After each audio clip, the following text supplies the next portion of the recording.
전문 분야 시즌즈, 인간이 태어나서 생명을 다할 때까지 건강한 삶의 방법을 알아보고 있습니다. 세상에 공짜는 없다. 신종 비만약 GLP-1 유도체를 주제로 오늘은 조선대학교 의과대학 생화학교실 박정희 교수와 함께하겠습니다. 안녕하십니까? 네, 안녕하세요. 비만약이어서 아마 관심들이 많이 있으실 것 같은데 네. 별로 평상시에 다이어트 교수님은 안 해보셨을 것 같아요. 다이어트요? 저는 평생 다이어트입니다. 아, 정말요? 네. 항상 이 체구를 유지하고 계셨을 것 같아서. 네. 그리고 저는 제가 못하는 건 시키지 말자주의라서 이제 학생들한테 이제 이 내용 지금 이제 말씀드린 내용을 제가 강의하기 때문에 제가 운동 못하고 식이 조절 못하면서 학생들이나 환자들한테 시키는 게 말이 안 된다고 생각을 해서 네, 제가 항상 하고 있죠. 그러네요. 정말로. 왜 우리나라 사람들은 다이어트에 관심이 많을까요? 미의 기준 때문에 그럴까요? 네, 아무래도 이게 사실 이뻐 보이고 멋있어 보여야 된다라는 거는 사실 본능 중에 하나여가지고요. 우리나라 사람들뿐만이 아니라 아마 다들 관심이 있는 부분이긴 한데 약간 우리나라 분들은 더 이제 외부의 시선을 많이 의식하는 부분들이 있다 보니까 아무래도 좀 더 시선 의식. 네. 예. 계속 화제가 되고 있지 않습니까? 비만약. GLP-1 유사체라고 한다고 하는데 뭡니까 이 약들? 네, 이 약들 말 그대로 지금 비만약으로 이번에 이제 약 하나가 이제 허가가 받았고요. 네, 정말로 살은 빠집니다. 지금 비만약으로 이미 허가가 받아서 나오는 약들이고요. 이제 우리나라 들어오기 전에 이제 일론 머스크라든지 이제 오프라 윈프리, 킴 카다시안 이런 사람들이 이제 미국에서 이제 살을 많이 빼는 모습을 이제 보여줘서 우리나라에서도 이제 화제가 됐었죠. 이제 많은 분들이 얼른 나와라 이제 하고 있었던 그런 이야기입니다. 일단 GLP-1 유사체 이게 뭔지 설명을 해주시겠습니까? 네, GLP-1이라는 게 이제 사람 몸에 실제로 있는 호르몬이에요. 우리 몸에서 이제 기능을 조절하는 호르몬인데 이제 보통 이 GLP-1 같은 경우는 이제 우리 몸에서 기능을 할 때는 빨리 사라집니다. 한 2분 정도가 되면 이제 반감기가 이제 2분 정도 되면 농도가 이제 절반으로 뚝 떨어질 정도로 빨리 작용했다 빨리 없어지는 호르몬인데 무슨 기능을 하는 호르몬입니까? 네, 이게 우리가 이제 식사를 하게 되면 이제 우리 몸은 항상 그 항상성을 유지하려고 하기 때문에 이제 음식이 어느 정도 들어오게 되면 이제 그만 드세요, 충분히 먹었습니다라는 신호를 보내게 됩니다. 이제 그 중에 하나가 GLP-1 호르몬이고요. 그럼 이제 장에서 이제 그만 드셔도 됩니다라고 이제 그런 의미로 나오는 호르몬이죠. 일반적으로 우리가 좀 무시하죠. 네, 그렇죠. 가만히 있어봐. 난 아직 부족해. 이러면서. 네. 그렇군요. 그러니까 이게 중요한 거 아닙니까? 그렇죠. 네, 신호를 좀 더 강하게 보내주면 좋을 텐데. 네. 그래서 이 약들이 작용을 하는 게 보통 약간 2분 만에 이제 반으로 없어진다 그랬잖아요. 네. 근데 이제 이 약들은 이게 GLP-1이라는 그 호르몬을 좀 변화를 시켜서 우리 몸에서 좀 더 이제 유지가 오랫동안 되게 만드는 그런 약들입니다. 쉽게 말하면은 이제 음식을 먹었는데 GLP-1이 작용을 하는 거예요. 그만 들어와도 돼요. 네. 2분 동안 무시하고 계속 먹으면 더 이상 신호를 안 보낸다는 거 아니에요? 원래 우리 몸은 짧죠. 우리 몸에서는 정상적으로 그게 매우 짧은데 이제 그 약을 이제 먹는 게 지금 이제 주사로 맞는 약들이거든요. 맞게 되면 이제 몸이 이제 그 약들이 와서 그만 드세요. 됐습니다. 천천히 드세요. 이제 그 신호를 이제 대신 보내주는 거죠. 좀 더 길게, 강하게. 네. 그러면 이거를 너무 편하고 좋은데라고 해서 간단하게 손에 쉽게 병원에 가서 주사 맞고 해도 되는 겁니까? 저 같은 사람은 또 괜히 다른 것도 위험한 거 있는 거 아니야? 주저되거든요. 네, 오늘 제가 그 이야기를 해드려야 될 것 같아서 이제 많은 기다리셨던 분들한테 실망감을 많이 안게 될 것 같은데 지금까지만 듣고 이제 채널 돌리시면 살 빠진대 그러고 이제 병원 가실 것 같은데 이제부터 본격적으로 들어가는 겁니다. 네, 큰일 나요. 이게 그 GLP-1이라는 호르몬이 이게 작용을 하면서 그러니까 그만 드세요라는 것도 하지만 이제 그만 먹고 충분히 먹었으니까 저장하세요라는 신호를 보냅니다. 근데 그게 그 작용을 하는 게 인슐린이에요. 제가 지난 시간에 계속 말씀드렸지만. 열심히 배웠죠. 네, 그래서 이렇게 인슐린을 나오게 유발하는 호르몬도 이제 인크레틴이라고 하는데 그 호르몬 중에 하나입니다. 그래서 인슐린을 계속 뿜어져 나오게 하는 그런 이제 호르몬인 거죠. GLP-1이. 네. 그럼 이제 뭐가 또 위험해지는 건지는 지난주에 배웠던 걸 다시 한번 상기를 해줘야 되는데 저희 기억 안 나거든요.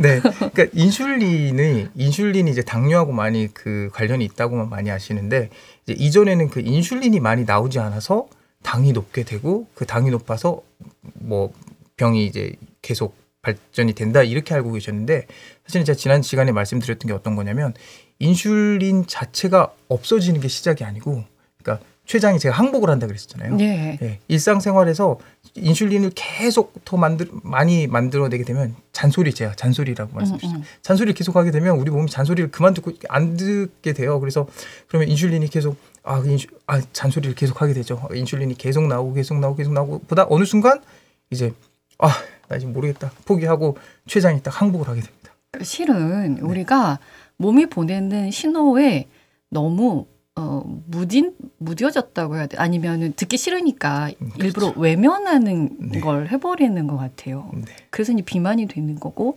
당뇨도 생기는 거고 이러는 거죠. 말을 할 때 좀 들어야 될 텐데. 그럼요. 근데 이전에는 이게 전에 말씀드린 처럼 생존에 매우 도움이 되는 거였어요. 네. 왜냐하면 못 먹을 때, 그다음에 기아에 시달릴 때 이럴 때는 먼저 빨리 먹는 사람이 먼저 제일 잘 살아남았을 거예요. 네. 네. 근데 이제는 이제 반대가 된 거죠.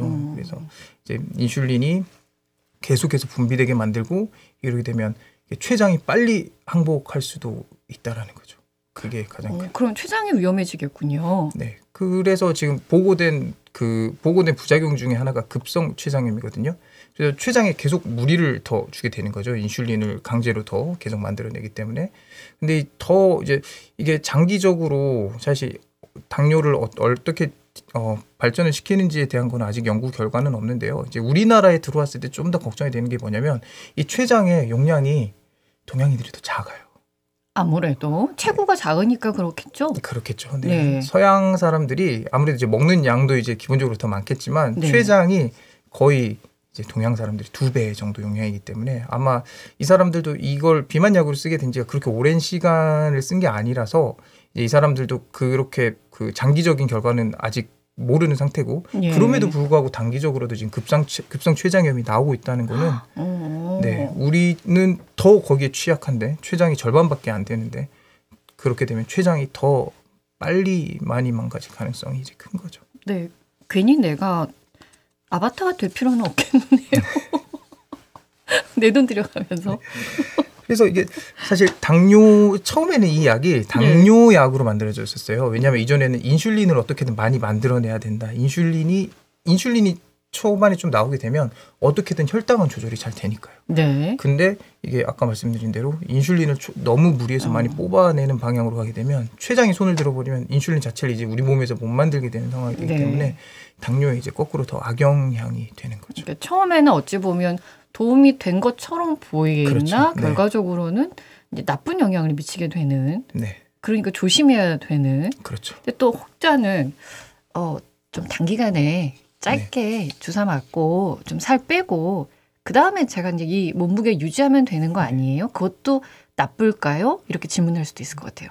그렇게 그러니까 자기가 뭔가를 이게 바꿔보고 싶은데 뭔가 계기가 하나가 될 수는 있어요. 예. 계기가 돼서 이제 그렇게 해서 자기가 난 이제 다이어트라는 걸 정말 해보고 싶고 내 체중을 줄여보고 싶고 해서 이거를 맞고 이제 이걸 맞기 시작하고 이제 끊어서도 이거를 계속 유지를 할 거야라고 이제 많이들 생각을 하시는데 근데 그게 사실 쉽지 않거든요. 왜냐하면 모든 본능이라는 건 억누르면 이거를 누르는 걸 놨을 때 팍 튀어오릅니다. 그래서 네. 그래서 실제로 그래서 이제 미국에서도 이제 그 적응증이라고 하죠. 이제 실제 그 BMI 지수에 대한 이야기를 전에 말씀드렸잖아요. 네. 미국 기준은 우리보다 훨씬 높아요. 네. 30이라고 말씀드렸는데 이제 키가 170일 때 이제 거의 90kg 정도. 예, 다시 한번 설명을 드리면 BMI는 그때 키하고 몸무게의 그렇죠. 네. 비율 네. 정확히 설명해 주세요. 네. 키를 몸무게로. 몸무게 제곱으로 나누시면 네. 네, BMI 지수가 나오는데 그 이제 우리나라 기준에서는 25 이상이 비만이었고 예. 그래서 이게 우리나라에서는 좀 바뀌어야 된다라는 이야기를 제가 전에 말씀드렸고 예. 미국 같은 경우는 30이 기준이에요. 예. 네, 30이 기준인데 그래서 미국에서도 사실은 이 30이 넘어가는 사람들한테만 써라. 그리고 좀 30이 안 된 과체중인 사람한테는 이제 기저질환이 있는 사람한테만 써라라고 적응증이 정해져 있는데 기저질환이 있는 사람한테 쓰는 게 더 낫다고요? 그러니까 비만이 아니더라도 네. 과체중이더라도 이제 혈압이나 당뇨나 이제 그런 고지혈증이나 이런 기저질환이 있는 사람 같은 경우는 예. 이제 더 조심해야 되는 사람들이기 때문에 네. 네, 그런 사람들에게 쓰는 게 기본적인 이제 적응증이죠. 이 약을 이때 써라라고 이제 정해진 적응증인 거고. 근데 이제 문제는 우리나라에 들어오게 되면 적응증이 그렇게 돼 있음에도 불구하고 이제 많은 분들이 그냥 살을 빼기 위해서 많이 사용하실 거라는 게 이제 가장 걱정이 되는 부분이죠. 일단은 이게 아무나 가서 맞을 수 있는 건 아니죠? 실제로 이게 보험이 되냐, 이제 보험이 안 되냐에 사실 이게 문제긴 한데요. 예. 네, 기본적으로 다 어떻게 구하는지 인터넷에 검색하시면 다 나옵니다. 지금요? 네. 불법 아니고요? 네네네. 저는 병원에 가서 의사 선생님하고 상담하고 맞아도 되는 사람에게만 주사를 주시는 줄 알았어요. 네, 제가 그 환자를 보고 있지 않아서 이건 좀 확인을 해봐야 되긴 하는데 아마 그 보험으로 되는 부분과 이제 보험으로 되지 않는 부분이 있잖아요. 그래서 아마 네, 지금 많은 분들이 만약 그렇지 않다면 정말로 스스로 이 약의 주사에 대한 정보를 제대로 알고 있으셔야겠군요. 그렇죠. 잘못 무분별하게 사용했다가 나중에 후회하는 일이 생길 수가 있어서 그렇죠. 몸은 망가지고 나면 회복하기가 너무 힘드니까. 맞습니다. 예, 췌장은 특히나 더 어려운 장기 아닙니까? 그렇죠. 췌장은 뭐 망가졌을 때 돌릴 수도 없을 뿐더러요. 뭐 암이나 이런 문제가 생겼을 때 뭐 진단하기가 훨씬 어려운 장기라서 장기적으로 조금 더 보는 게 예, 아파도 필요하죠. 티도 안 나잖아요. 그렇죠. 그쪽은 네. 이제 증상이 나타났을 때 병원 가면 그때는 이미 늦게 되는 것이고. 그렇죠. 예, 다시 한번 더 심각성에 대해서 말씀해 주시겠습니까? 네. 지금 그러니까 단기적으로는 큰 부작용이 없는 것 같지만 사실 단기 부작용이라고 지금 이제 보고된 건 아까 말씀드린 급성 췌장염, 그다음에 하나 말씀 안 드린 게 장마비가 있어요. 아까 말씀드린 그만 드세요라는 신호를 우리 몸에서 어떻게 보내냐면 그 위장 간의 운동을 천천히 느리게 만듭니다. 근데 천천히 느리게 만든다는 건 거꾸로 말하면 소화가 잘 안 된다는 거예요. 그러면 우리 몸은 식욕이 떨어지는 거고 그래서 덜 먹게 되는 거거든요. 근데 그 자극을 필요하지 않은데 과하게 그 자극을 준다고 하면 어떻게 되겠어요? 장이 움직이지 않습니다. 네, 그래서 대표적인 이제 부작용이 아까 말씀드린 급성 췌장염과 장마비 증상이죠. 장마비. 네, 장이 마비됐다. 네. 저는 장마비라고 해서 장마비. 네. 장마비가 대표적인 이제 무섭군요. 부작용이죠. 네. 그러니까 아까 말씀드린 그 작용이 필요 이상으로 되는 거예요. 그만 드세요. 그다음에 이제 저장하세요가 이제 너무 한쪽으로 강하게 가다 보니까 예. 네, 그게 증상으로 나타나는 근데 거죠. 일단 우리나라에 이 약이 들어왔다는 건 뭔가 그래도 검증이 됐다는 걸 텐데 네. 괜찮습니까? 말씀드린 대로 단기적인 부작용은 이제 있는 사람도 없고 없는 사람도 있기 때문에 사실은 제가 네. 오기 전에도 인터넷에 검색해 봤는데 그 여러 가지 급성 증상이 많이 나타나시는 분들이 있어요. 그런 분들은 사실 뭐 맞으시면 안 되는 거고요. 그다음에 장기적인 데이터는 아직 없기 때문에 미리 어떻게 알 수 있습니까? 나는 부작용이 좀 더 심할 거라는 것을. 모든 약은 그걸 미리 알 수는 없어요. 자기가 맞아봤을 때 맞아보고 아니면 이제 빨리 다시 의사한테 가야 되는 게. 제가 이 시간에 유전체 공부를 해서 네. 혹시 유전체 이게 나오나 싶어서 여쭤봤어요. 근데 그것도 이제 앞으로는 뭐 알아볼 수가 아마 있을 거예요. 근데 아까 말씀드린 대로 이 약의 원리 자체가 그 GLP-1에 관련된 거기 때문에 예. 아무래도 췌장 기능이나 소화 기능이 떨어지는 분들은 이제 나중에 이제 어떤 유전체가 관련돼 있는지 결과가 나올 수가 있겠죠. 네. 그렇더라도 이제 모든 사람한테 이 약을 사용하면 어렵습니다라고 말씀드릴 수는 없을 것 같고 네. 정말 꼭 필요한 사람은 있겠습니까? 식이요법이나 운동 같은 걸 정말로 하기 어려운 고도비만이라든지 정말로 조절이 잘 안 되시는 분들이 있어요. 사실 원래 그런 분들을 위해서 이제 원래 이 약이 비만약으로 만들어진 게 아니거든요. 원래는 당뇨약으로 개발이 되고 있다가 이 부작용이 살이 빠지네라고 해서 이제 그렇게 돌아온 약이기 때문에 이제 이게 비만약으로 지금 허가가 돼서 나오긴 하지만 이렇게 꼭 필요하지 않으신 분들이 맞아서 살이 빠질 수는 있겠는데요. 금방 다시 돌아옵니다.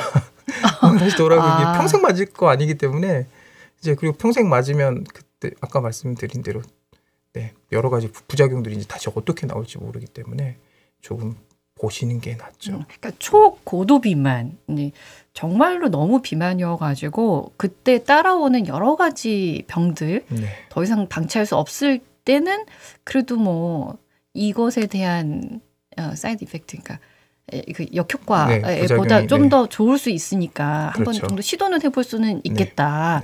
이런 말씀이신 것 같고, 그럼 어떤 사람들이 먹으면 좀 괜찮을까요? 이걸 먹는 약이 아니고요. 주사를 약이라고 맞아야 하니까 되고요. 제가 자꾸 어떤 사람들이 이 주사를 맞으면 그래도 그나마 좀 더 수치상으로 초고도 비만이라고만 하기에는 너무 범위가 넓어서요. 사실 우리나라에는 또 그 미국이나 서양처럼 초고도 비만 환자가 또 거의 없긴 합니다. 거의 없긴 한데 아까 말씀드린 이제 기저질환을 있으신 분들이 좀 맞는 이제 맞으면 좋다라고 정증이 나와 있는데, 근데 그러니까 아까 말씀드린 대로 그 중에 당뇨가 사실은 인슐린을 계속해서 몸에 무리하게 뿜어내려고 할 때 그 또 부작용이 걱정이 되기 때문에 이제 저는 크게 이제 몸을 정말 움직이는데 힘드신 분들이 아니면 맞지 않는 게 좋겠다고 저는 말씀을 드리죠. 예, 그럼 다시 한번 처음으로 돌아가겠습니다. 어떻게 살을 빼는 것이 건강하게 살을 빼는 것입니까? 근데 뭐 너무 뻔한 이야기 같긴 한데요. 그래도 매번 들어야 될 것 같아요. 맞아요. 옆에서 계속 잔소리를 해줘야 됩니다. 뭐 착해야 그거 모르는 사람 없지만 꼭 악해지려고 그래서 어떻게 건강하게 살을 뺄까요? 이제 제가 일본으로 말씀드리고 싶은 건 그러니까 지속 가능성에 대한 걸 많이 빼먹으세요. 그러니까 어떻게 해야 빨리 살이 빠지지, 어떻게 해야 많이 살이 빠지지라는 거를 그 부분에 대한 초점을 맞추시는데, 사실 이 속도보다도 다시 안 돌아와야 되잖아요. 돌아오면 열심히 했는데 돌아오면 의미가 없죠. 네, 그래서 이 지속 가능성을 일본으로 놓고 보시는 게 가장 좋아요. 왜냐하면 그 단순히 내 몸매가 좋아져서 다른 사람한테 나한테 만족을 주는 것보다도 건강하고 직결이 되고 건강하고 직결이 돼 있단 말이에요. 이거 죽을 때까지 해야 된다는 이야기거든요. 근데 이게 너무 힘들고 고통스러우면 절대로 죽을 때까지 못 합니다. 그렇겠네요. 절대로 죽을 때까지 할 수 없어요. 그래서 제발 그 먹는 거 줄이는 걸로 하지 말라고 이야기를 말씀드리거든요. 그래서 지속 가능한 방법을 제발 찾으시라. 먹는 거 줄이려고 하지 마시라. 그래서 저는 이제 말씀드렸던 게 있잖아요. 이제 먹는 거하고 이제 운동 두 가지가 있는데, 제발 한 번에 어떻게 하려고 하지 마시고 먹는 거 같은 경우는 최대한 이 소화가 빨리 안 되는 음식을 당뇨 환자들한테 잡곡밥 먹으라고 하는데, 사실 일반 분들도 그 인슐린 제가 이야기를 드렸잖아요. 잡곡밥 드셔야 되고, 이제 그게 또 아니다 싶으면은 최대한 그 채소, 제발 채소를 뭐든지 먼저 드시는 삼겹살 이야기 드렸죠.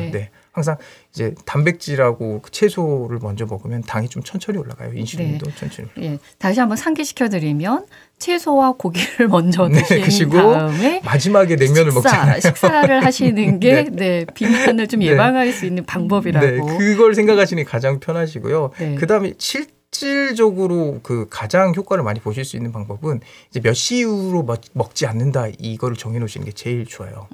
실제로. 근데 이거 처음부터 당기긴 어려우니까 난 일주일간은 8시 이후에 먹지 않겠어. 또 그 다음 일주일은 그럼 난 이제 7시 이후에 먹지 않겠어. 그럼 6시 이후에 먹지 않겠어.